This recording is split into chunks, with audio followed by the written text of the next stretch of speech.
हाँ, ताज मोइनुद्दीन साहब जो हैं इतने सीनियर आदमी हैं, नेता हैं, उनका दामन पाक साफ़ है और ज़मीन जब उन्हीं की है, हम तो ये भी बोल रहे हैं कि मलकियत ज़मीन है उनकी। ये तो कोई नहीं कह रहा कि ज़मीन किसी और की है। बट अगर उन्होंने 4.5 करोड़ रुपया मेरे क्लाइंट के इन्वेस्टर्स से लिया हुआ है, जिसमें ये भी हैं भाई साहब जिन्होंने पर्चा लगवाया, तो उनको भी फेयर इनफ होना चाहिए कि रजिस्ट्रियाँ करवा दीजिए या अपने पैसे वापस कर दीजिए। ये पर्चे लगवाने, खराने, ख़त्म कराने ये सब लोगों पर, तो आप वाइट कॉलर आदमी हैं, आपको क्या ज़रूरत पड़ी है? ये उनके मैं एक रिक्वेस्ट ही कर सकता हूँ, कोर्ट के ज़रिए भी करूँगा और आपके माध्यम से भी करूँगा कि ये रिज़ॉल्व कर लेने चाहिए इश्यूज़ हम सबको। हम सारे शहरी हैं जम्मू के, कोई क्रिमिनल तो वो भी नहीं है, क्रिमिनल मेरा क्लाइंट भी नहीं। तो ऐसे हम यही रिक्वेस्ट कर सकते हैं। बाकी तो अदालत में हर आदमी अपना पक्ष रखता है, हम बड़े ज़ोर से रखते हैं। हमने अपने क्लाइंट का पक्ष रखा है और कोर्ट ने ये स्टे किए हुए, तो आगे कोर्ट में देखेंगे जो फैसला। आप देख रहे हैं न्यूज़ सर इंडिया और मैं हूं अरफाज मडैंग।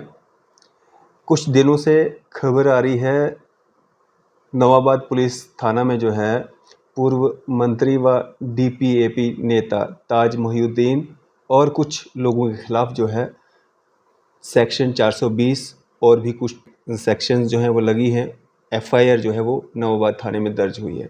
क्या है पूरा मामला, क्या स्टोरी है इस सब के पीछे, हमारे साथ बातचीत करने के लिए मौजूद हैं एडवोकेट असीम साहनी साहब। सर स्वागत है आपका न्यूज़ इंडिया में। थैंक यू सर, क्या पूरी स्टोरी है, क्या कहानी है इसके पीछे की जो एफआईआर जो लगी है और चर्चा का विषय बना हुआ है? जी, मैं आपको बताता चलूँ कि ये एफआईआर 3 लोगों के खिलाफ लगी है, जैसे आपने फरमाया। पूर्व मंत्री ताज मोइनुद्दीन साहब के खिलाफ, एक श्री राजकुमार गुप्ता हैं उनके खिलाफ और एक श्री विजय कुमार हैं उनके खिलाफ। ताकि मेरा कोई बोलना बायस ना हो जाए, मैं आपको पहले क्लैरिफाई कर दूं आपके व्यूअर्स के लिए कि इनमें से जो तीसरा है विजय कुमार, उसका मैं वकील हूँ जी। कुछ लिटिगेशन में। वो लिटिगेशन यूँ है कि जिस ज़मीन के बारे में एफआईआर लगी है, जिस प्रॉपर्टी के बारे में एफआईआर लगी है, उसमें विजय कुमार ने मुकदमा राजकुमार गुप्ता और ताज मोइनुद्दीन पे दायर किया हुआ है और ताज मोइनुद्दीन साहब through power of attorney Rajkumar and Rajkumar Gupta खुद, इन लोगों ने भी 1 या 2 मुकदमे डाले हैं विजय कुमार के खिलाफ, जो कि सारे मैंने एप्लीकेशन देके लर्नड जो है हमारे एडिशनल डिस्ट्रिक्ट जज साहब, उनकी कोर्ट में ट्रांसफ़र करवा दिए। तो सबसे पहले मैं आपको क्रोनोलॉजिकली लेके चलता हूँ, ये है क्या मसला। जी। देखिए, ये एक लैंडेड प्रॉपर्टी है, जिसे आप ज़मीन जायदाद कहते हैं। ये एक प्रॉपर्टी है लगभग 45 से 46 कनाल, विलेज नंदनी, सतवारी, साउथ जम्मू में। जी। ये प्रॉपर्टी एडमिटेडली ओन्ड बाय है ताज मोइनुद्दीन एंड हिज डॉटर्स, जिसमें से एक उनकी बेटी हैं। मैं उसका नाम नहीं लूँगा क्योंकि जी। जी। बेटी सबकी सांझी होती है, हम किसी का क्यों नाम लें, लिटिगेशन में है तो क्या। जी। तो ये प्रॉपर्टी ओनरशिप में उनकी थी। मेरे क्लाइंट विजय कुमार ने ये इल्ज़ाम लगाया कोर्ट में कि ये लैंडेड प्रॉपर्टी जो है उनके साथ राजकुमार गुप्ता ने एक एग्रीमेंट टू सेल जिसे कहते हैं वो किया था, जिस एग्रीमेंट टू सेल में 19 करोड़ रुपया तय हुआ था इस ज़मीन को, जो कि 45-46 कनाल है, इस ज़मीन को बेचना था ताज मोइनुद्दीन साहब ने थ्रू राजकुमार गुप्ता, जो उनका पावर ऑफ अटॉर्नी होल्डर है। लेकिन एग्रीमेंट टू सेल राजकुमार ने किया था विद विजय कुमार। 19 करोड़ रुपया अमाउंट रखा और 19 करोड़ रुपया अमाउंट में से विजय कुमार साहब ने कोर्ट में इल्ज़ाम लगाया कि टाइम टू टाइम उन्होंने रसीदें भी शो की हैं, 4.5 करोड़ रुपया ट्रांसफ़र कर दिया है इनको, जो कि वाइट ट्रांजैक्शंस में ताज मोइनुद्दीन और उनकी बेटी के अकाउंट में भी गया है। जी। ये हमने कोर्ट में एक चेन कंप्लीट की, राजकुमार, ताज मोइनुद्दीन एंड विजय कुमार, 3 प्लेयर्स हैं, जैसे आपने सवाल। जी। अब ये तो रहा मसला सिविल कोर्ट का। ये आपके अगर कैमरामैन देख सकें तो मैं वो सिविल कोर्ट का ऑर्डर दिखा दूं, जी। जी। जो 5/4/2023 को एडिशनल डिस्ट्रिक्ट जज साहब जम्मू ने, विजय कुमार का केस है जिसकी तरफ से मैं हूं, आप देख सकते हैं यहाँ पर, और यहाँ राजकुमार, यहाँ ताज मोइनुद्दीन और फिर उनकी बेटी का केस है। ये मसला ये डिसाइड हुआ है और ये ऑर्डर डिसाइड हुआ है इंटरिम एप्लीकेशन, जिसको हम यूजुअली अपनी सरल भाषा में समझते हैं कि इंटरिम एप्लीकेशन यानी कि स्टेटस को या स्टे की एप्लीकेशन। वो काफ़ी बहस होने के बाद अप्रैल माह में, आप देख सकते हैं, ये एक लंबा चौड़ा ऑर्डर लिखा जज साहब ने। ये हमारे एडिशनल डिस्ट्रिक्ट जज साहब हैं दीपक सेठी साहब, जो ट्रायल कोर्ट के जज हैं, जहाँ मेरा मुकदमा चल रहा था विजय कुमार के दस्ते, जहाँ मैंने किया था। उनके भी सारे जवाब आए, उन्होंने अपना जवाब दिया कि ये जो एग्रीमेंट टू सेल जिस पर मेरा क्लाइंट बेस कर रहा है वो फोर्ज्ड है, वो एग्रीमेंट टू सेल करेक्ट नहीं है।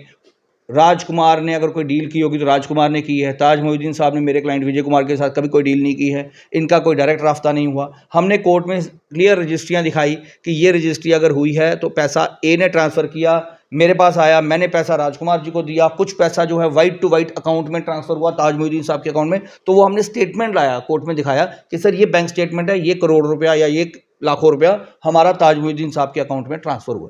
जिसके बेसिस पे कोर्ट ने क्या किया, अगर आपके कैमरामैन साहब लास्ट में दिखाएं तो ये देखिए ये कितने पेजेस का ऑर्डर है। ये चलते चलते लगभग ये जजमेंट और ऑर्डर प्रोड्यूस हुआ।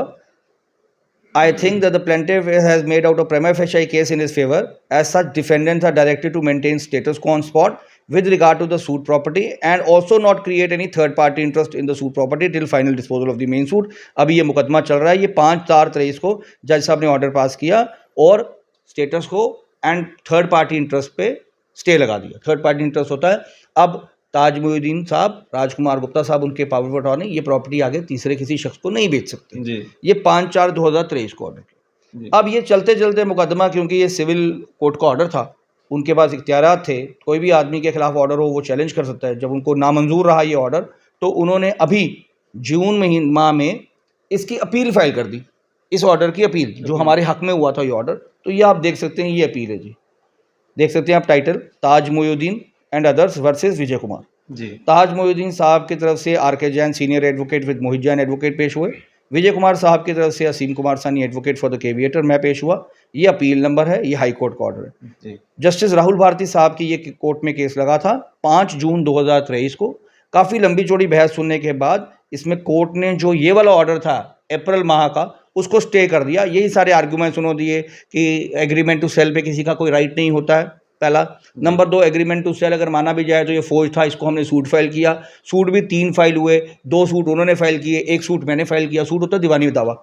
तो ये सारा कुछ करने के बाद, सुनने के बाद मेरी बहस सुनी, मैंने कहा जी मैंने स्पेसिफिक परफॉर्मेंस का सूट किया है। फिर वो कहते हैं कि जी एग्रीमेंट टू सेल या इसकी वैल्यूएशन के मुताबिक इस पर स्टैम्प ड्यूटी नहीं लगी थी, ये रजिस्टर नहीं हुआ। मेरा आर्ग्यूमेंट था इसकी रजिस्ट्रेशन की ज़रूरत नहीं होती है, स्पेसिफिक परफॉर्मेंस अगर फाइल करना हो तो ये टेक्निकल और लीगल आर्ग्यूमेंट्स है। इवेंचुअली ये पूरा ऑर्डर दोनों पक्षों को बहस सुनने के बाद कोर्ट ने 5 जून के ऑर्डर को स्टे कर दिया, ये कहकर कि भाई अपने ट्रू ओनर पे यानी कि ताज मोइनुद्दीन साहब के खिलाफ इंजंक्शन लाई नहीं करेगा, यही कोर्ट ने लिखा। हाउएवर कोर्ट ने जब मेरी आशंका सुनी कि सर अगर ये प्रॉपर्टी बेच देंगे तो मैं मुकदमा क्या चलाऊंगा और मेरा स्पेसिफिक परफॉर्मेंस का सूट कहाँ गया, जो मैंने करोड़ों रुपया खर्चा मेरा कहाँ गया, मैं रिकवरी फाइल करूंगा, मैं चीटिंग का केस फाइल करूंगा। तो कोर्ट ने कहा आप देख लीजिए आपका चीटिंग बनता है, क्या बनता है, आप अपना हिसाब बना लीजिए। एनी हाउ कोर्ट ने मेरे राइट को प्रोटेक्ट करते हुए इवेंचुअली कोर्ट ने अगर यहाँ देखा, पटिशनर्स नंबर 1 और 2 यानी कि ताज मोइनुद्दीन साहब और उनकी बेटी shall not carry out any alienation of the land forming subject matter of the civil suit, यानी कि ये जो ज़मीन है 45 से 46 कनाल, ये खसरा नंबर 109 विलेज नंदनी, इस ज़मीन पर कोई भी किस्म की थर्ड पार्टी इंटरेस्ट यानी कि कोई भी सेल, कोई थर्ड पर्सन, अब वो ये सेल नहीं हो सकती, इसका कोई भी इंटरेस्ट क्रिएट नहीं हो सकता। ये 5 जून को ऑनरेबल हाई कोर्ट के single bench honourable justice Rahul Bharti साहब ने ये ऑर्डर पास किया, देख सकते हैं। जी जी ठीक है जी।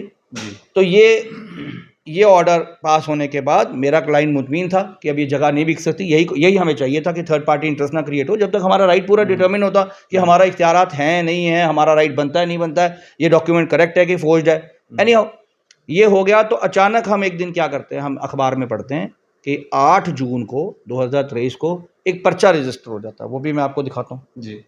अभी सिविल प्रोसीडिंग्स चल रही हैं, मुकदमा चल रहा है, सिविल कोर्ट में हमारे झगड़े चल रहे हैं। ये एक पर्चा रजिस्टर होता है, अब इसकी आप देख सकते हैं, अपने व्यूअर्स को दिखा सकते हैं। ये पर्चा पुलिस स्टेशन नोआबाद में 420 यानी कि चीटिंग 506 आईपीसी में रजिस्टर हो जाता है पुलिस स्टेशन नोआबाद में, जिसमें कि मेरा क्लाइंट विजय कुमार, ताज मोइनुद्दीन एंड राजकुमार, तीनों के खिलाफ नाम आता है कि इन तीनों ने जो है कंप्लेनेंट को, जिसने ये ज़मीन कहीं थर्ड पार्टी या इंटरेस्ट पे खरीदी होगी, उसके साथ चीटिंग की। अब आप समझ रहे हैं, यही मैंने कोर्ट को कहा था, ऑनरेबल हाई कोर्ट को भी और सिविल कोर्ट को भी, कि सर जो मैंने 45 कनाल खरीदा है, अगर मैंने कनाल के भी प्लॉट काटे हों, क्योंकि मैंने 19 करोड़ रुपए पे उनके साथ डन किया था, 4.5 करोड़ रुपए मेरे क्लाइंट ने एडवांस किया था, तो जो पीस काटे छोटी छोटी, किसी ने दुकान बनाई, किसी ने वहाँ मकान के लिए जगह खरीदी, एडवांसेस दे दिए हमारे क्लाइंट को, हमारे क्लाइंट ने एडवांसेस आगे बी को दे दिए, बी ने आगे ताज मोइनुद्दीन साहब को दे दिए या राजकुमार को दे दिए, वो पूरी चेन में घूम रहा है पैसा। तो वो अगर हमारी डिस्प्यूट आपस में हो गई तो वो लोग कहाँ जाएंगे? बिल्कुल। उनका तो पैसा फंस गया, उनकी रजिस्ट्रियाँ फंस गई, क्योंकि ओरिजिनल ओनर ताज मोइनुद्दीन साहब रजिस्ट्री नहीं करा रहे। हमने उनसे पैसा ले लिया, हमारे क्लाइंट ने, हमने एडमिट किया कोर्ट में कि हाँ सर पैसा लिया है। अब हम कहाँ जाएंगे, वो कहाँ जाएगा? तो इसलिए ये वो लोग हैं जिन्होंने पर्चा लगवाया, ये वो ग्राहक हैं। जी। और ये अपनी जगह ठीक है, जिसने भी पैसा लगाया होगा वो तो कहेगा मेरा पैसा फंस गया। लेकिन शायद उनको मालूम था या नहीं मालूम था, ये सिविल लिटिगेशन में ये मुकदमा फंस चुका था। अब सिविल कोर्ट के जब ऑर्डर हैं तो आपके कहाँ से हो सकता है? अब वो पॉइंट नंबर 2 कहते हैं कि सर अगर मैंने पैसा दिया है और आप लोगों का कोई झगड़ा पड़ गया तो मेरा पैसा वापस कर दीजिए, सिंपल है। अब वो पैसा किसने वापस करना है? मेरा क्लाइंट कहता है कि वो पैसा तो मैं ताज मोइनुद्दीन साहब को दे चुका हूँ या राजकुमार जी को दे चुका हूँ। अब उनका क्या पक्ष है मुझे नहीं पता है। अब तो ये सेकंड लड़ाई आ गई ना। पहले तो सिविल डिस्प्यूट हमारे क्लाइंट और उन लोगों के बीच में चल रही थी जो हमने स्टे करवाया हुआ है या जो स्टेटस को हुआ था, फिर कोर्ट ने स्टेटस को हटा के थर्ड पार्टी का स्टे लगा दिया। अब नंबर 2 स्टेज आ गई कि वो पैसा उन लोगों का, इन्वेस्टर्स का या कस्टमर्स का, वो कहाँ गया, वो किसके अकाउंट में है, वो कौन देखेगा? अब मेरे मुताबिक ये सिविल कोर्ट का काम था, क्योंकि ऑलरेडी सिविल कोर्ट में मैटर्स पेंडिंग थे। यहाँ पुलिस सिविल कोर्ट के मामलों में क्या इंटरफेयर कर लेगी? अगर मतलब ताज मोइनुद्दीन साहब कहते हैं जी मैं इसको, ये इसकी छोटी सी दुकान है, इसने शायद कुछ लाख रुपए या मुझे नहीं पता कितने दिए, क्योंकि इन्होंने FIR में अमाउंट नहीं लिखी। तो ये मतलब इसमें FIR के मुताबिक इन्होंने ये लिखा है कि मेरी एक दुकान है, दुकान के लिए मुझे पैसे दिए गए थे या दुकान है। अब मेरा क्लाइंट ये बोलता है कि सर वो दुकान के पैसे तो इसने कुछ अगर मुझे दिए थे तो मैंने भी ताज मोइनुद्दीन साहब को ट्रांसफ़र किए हैं या इसने डायरेक्ट भी किए हैं। फैक्ट है इसकी वाइफ के अकाउंट से भी ताज मोइनुद्दीन साहब को डायरेक्ट पैसे हुए हैं। तो या तो वो पैसे वापस करें और या फिर वो रजिस्ट्री करवाएं। ना वो रजिस्ट्री करवाते हैं, ना वो पैसे वापस करते हैं। फंस हम गए, मुकदमा हमारा कोर्ट में चल पड़ा है। तो ये आदमी जो है ये पर्चा लगवा गया, instead of going to the civil court से पैसे रिकवरी मांग सकता था, ये सिविल कंज्यूमर कोर्ट में जा सकता था। मतलब बड़े सारे आजकल रास्ते हैं। अगर कंपनी आपके साथ चीटिंग करे, आपको फ्लैट या ज़मीन ना दे तो कंज्यूमर केस भी बनता है। बट एनी हाउ उसने उसको जैसे उसको एडवाइस किया होगा उसके लॉयर्स ने, उसने पर्चा लगवा दिया। अब आगे देखना ये है कि आगे रास्ता क्या है, कि क्योंकि पर्चा एक क्रिमिनल प्रोसेस होती है, वो मैटर सब जुडिस हो जाते हैं। पर्चे में आगे कई लोग बेल करवाते हैं, कभी पुलिस खुद ही दे देती है फाइंडिंग कि जी हमारा केस नहीं बनता है। तो क्योंकि मुझे नहीं लगता शायद पुलिस को पता हो कि हाई कोर्ट का ऑर्डर है। अगर हाई कोर्ट का ऑर्डर है थर्ड पार्टी इंटरेस्ट नहीं क्रिएट करना, तो पुलिस उस पर चीटिंग कैसे एलेज कर सकती है? मतलब जो काम हाई कोर्ट ने, लेट्स से एक बिल्डिंग को, कंस्ट्रक्शन को रोक दिया, उसमें जिसकी कंस्ट्रक्शन हो रही है वो कहेगा जी मेरे ठेकेदार ने पैसे खा लिए, कंस्ट्रक्शन नहीं कर रहा। वो कहाँ से करेगा? उसको तो हाईकोर्ट ने मना कर दिया कंस्ट्रक्शन करने से। अब एट द मोस्ट अब रिकवरी सूट फाइल करके पैसे वापस ले लो, उसको नोटिस भेजो भैया हमारे पैसे वापस कर दो। वो कहता है जी मैंने पैसे आगे दे दिए, आगे से आगे दे दिए। बट मैं इस पर कमेंट इसलिए नहीं करूँगा, ये मैटर सब जुडिस है, उनका अपना राइट है, उनको अपना समझाया गया होगा जो भी उनको लीगल एडवाइस मिली। मैं आपको सिर्फ अभी बता रहा हूँ कि एज ऑन डेट कोर्ट ने ताज मोइनुद्दीन साहब को और उनकी बेटी को मना कर दिया है इस प्रॉपर्टी की सेल करने से। तो अगर वो कहते भी हैं कि सेल करनी है तो हमें कोर्ट से स्पेशल परमिशन लेनी पड़ेगी, जिसके लिए मेरा क्लाइंट तैयार है। अगर ताज मोइनुद्दीन साहब भी तैयार हों या उनके वकील साहब भी अगर तैयार हों, तो एटलीस्ट हम इस एक आदमी को जिसने पैसे इन्वेस्ट किए और पैसे भेजे हैं, हम इनको निकाल देते हैं, कम से कम इनकी रजिस्ट्री करवा देते हैं, कोर्ट को कह देते हैं। या ये हो सकता है, या इनके पैसे वापस कर दो। दूसरा ये हो सकता है। तीसरा, अगर सब पार्टियां कहती हैं पैसे लिए ही नहीं है, तो then he will have to prove it. और अगर पुलिस ने तफ्तीश करनी है, पुलिस, यही होता है ना आजकल कानून में क्या होता है, बड़ी मुश्किल आ रही है। इसलिए सुप्रीम कोर्ट ने कई बार कहा है जहाँ सिविल डिस्प्यूट्स हों वहाँ क्रिमिनल मैटर में उसको क्रिमिनल कलर नहीं देना चाहिए। अब सपोजिंगली मेरा और आपका ही कॉन्ट्रैक्ट हुआ, और कॉन्ट्रैक्ट आपने भी इन्वेस्टमेंट की 50 लाख रुपया, मैंने भी की, चलते चलते कुछ हो गया, हिसाब किताब में गड़बड़ हो गई। अब आप उस पर चीटिंग भी कह सकते हो कि इन्होंने मेरी प्रॉपर्टी ली, प्रॉपर्टी को गबन कर लिया, गोलमोल कर दिया, बेच दिया, गलत सब स्टैंडर्ड माल खरीदा। इस पर आप सिविल केस भी कर सकते हो, तो दोनों भी कर सकते हो। अब ये है कि जब आप क्रिमिनल केस करोगे तो फिर क्रिमिनल केस में पुलिस के जरिए आप चाहोगे कि रिकवरियां हों, क्योंकि पुलिस भी यही चाह रही है इनसे कि रिकवरी हो। सुप्रीम कोर्ट कहता है पुलिस कोई रिकवरी एजेंट नहीं है, रिकवरी के लिए आपको सिविल कोर्ट में रिकवरी का दावा करना है, जैसे मैंने किया हुआ। मैंने भी तो किया है ना, अपने 19 करोड़ रुपए का केस है तो स्पेसिफिक परफॉर्मेंस का सूट फाइल किया है कि ताज मोइनुद्दीन साहब जो है स्पेसिफिक परफॉर्म करें अपनी ड्यूटी, और अपनी ड्यूटी परफॉर्म करके रजिस्ट्रियाँ कराएं हमारी। मेरी अकेले की नहीं करवाएं, इन लोगों की करवाएं जिन्होंने पर्चा लगवाया है, इनकी रजिस्ट्री के लिए मैं लड़ रहा हूँ। मेरा क्लाइंट इनकी रजिस्ट्री के लड़ रहा है, इन्हीं की रजिस्ट्रियां कोर्ट में जाके दिखा रहा है। इनकी वाइफ और इनका जो वाइट टू वाइट ट्रांजैक्शन हुई है ताज मोइनुद्दीन साहब के अकाउंट में, वो दिखाया हमने कोर्ट में। तो अब मैं इस पे कमेंट इसलिए नहीं करना चाहता कि मैं ना उनका वकील हूं ना उनका वकील हूं इस केस में, और क्रिमिनल केस में बिल्कुल नहीं हूं। तो मुझे नहीं पता किसकी क्या स्ट्रैटेजी है कि नहीं है कि है। लेकिन मैं आपको सिर्फ जिस केस में मैंने ऑर्डर लिया है कोर्ट से या हमने बहस की है, उस केस का मैं आपको ऑन ग्राउंड बता रहा हूँ कि ये सिचुएशन है ऑन ग्राउंड, ताकि अभी भी अगर कोई आदमी कोर्ट के स्टे के बावजूद भी पैसे इन्वेस्ट कर देता है, क्योंकि ज़मीन वहीं पड़ी है, बिल्कुल ज़मीन लुक्रेटिव है, प्लॉट्स में कट रही होगी, लोग बेच रहे हैं, आपको ये आदमी नहीं दिखाएगा, दूसरा दिखा देगा। अगर मेरा क्लाइंट अगर कॉलोनाइजर है या वो एलेज करते हैं ब्रोकर है, तो ये लेकर आएगा कस्टमर, कोई और ले आएगा कस्टमर, फिर वो कस्टमर पैसा इन्वेस्ट कर देंगे, फिर पैसा फंस जाता है, फिर ऐसे होते पर्चे लगते हैं, फिर पर्चों पर पर्चे लगते हैं। पर्चों से रिकवरियाँ नहीं होती पैसों की, मैं आपको ये बता दूँ। जी जी पर्चों से एट द मैक्सिमम आप अंदर करवाओगे, बेल हो जाएगी। अब तो सुप्रीम कोर्ट ने बड़े सारे इसमें लगा दिए हैं कि ये कौन सा कोई 500 करोड़ रुपए का गबन है, यही है। तो जब हाई कोर्ट कोई ऑर्डर है वो बेच सकते नहीं, तो ऐसा ना हो कि और भी लोग फंस जाएं इसमें। तो इसलिए मैं ये आपके माध्यम से सबको बता दूं कि ये प्रॉपर्टी जो है फिलहाल थर्ड पार्टी एलिनेशन है, जब तक अगली तारीख होती कोर्ट क्या डिसाइड करती है, लेकिन इस प्रॉपर्टी की सेल नहीं हो सकती।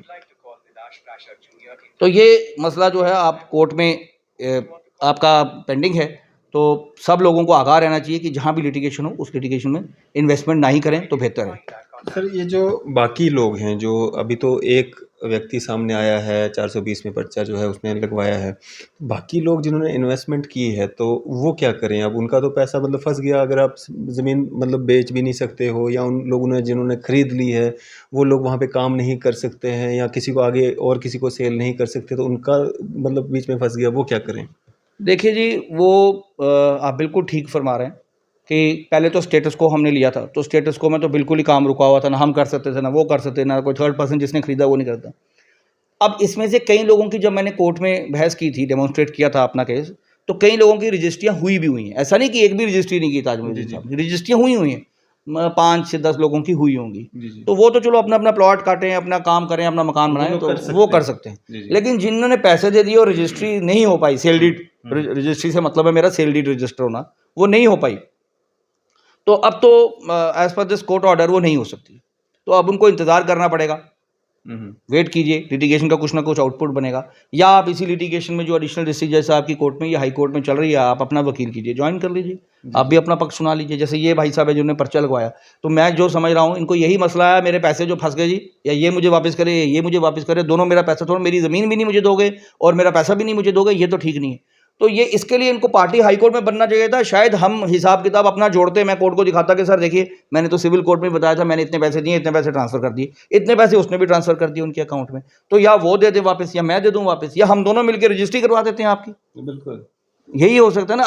अगर ताजमुद्दीन साहब बोलते हैं कि हाँ जी विजय कुमार ने मुझे ये पैसे ट्रांसफ़र किए, ठीक है, फॉर एग्जाम्पल, मैं अभी ये नहीं बता रहा हूँ उनका पक्ष क्या होगा मुझे नहीं पता, और ये कहता है हाँ मैंने ट्रांसफ़र किए, मैं भी कहता हूँ हाँ मैंने किए, वो कहते हैं हाँ मैं रजिस्ट्री करने को तैयार हूँ, क्योंकि फिलहाल ज़मीन उनके नाम पर बोलती है। मेरे पास तो सिर्फ एक एग्रीमेंट टू सेल है मेरे क्लाइंट के पास, और मेरे क्लाइंट ने स्टे लिया हुआ है कि इस एग्रीमेंट टू सेल पे धोखा करके कहीं ये बाकी ज़मीन औरों को ना बेच दे कि second party, third party, fourth party interest बन जाए, फिर तो ये झगड़े खत्म ही नहीं होंगे, फिर एक छोड़ के कहीं 100 पर्चे लगेंगे, फिर आप कैसे निकलोगे इसमें से।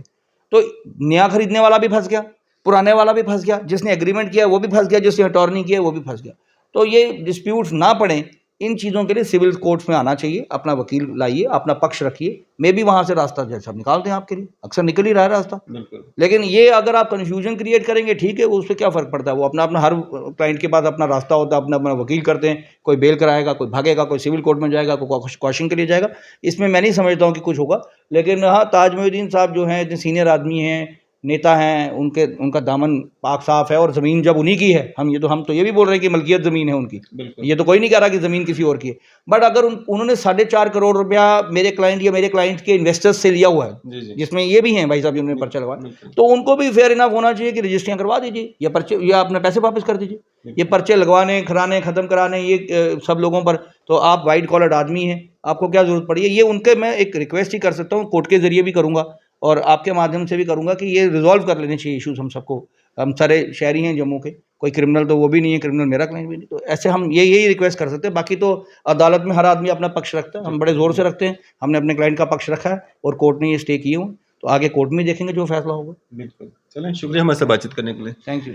तो ये थे हमारे साथ एडवोकेट असीम साहनी साहब। आपकी इस सब पे क्या राय है? आप भी अपनी राय जो है ज़रूर साझा कीजिएगा। इसी तरह की मज़ीद अपडेट्स के लिए आप देखते रहें न्यूज़ सर इंडिया। मैं अरफाज मडैंग, कैमरामैन शाहनवाज के साथ।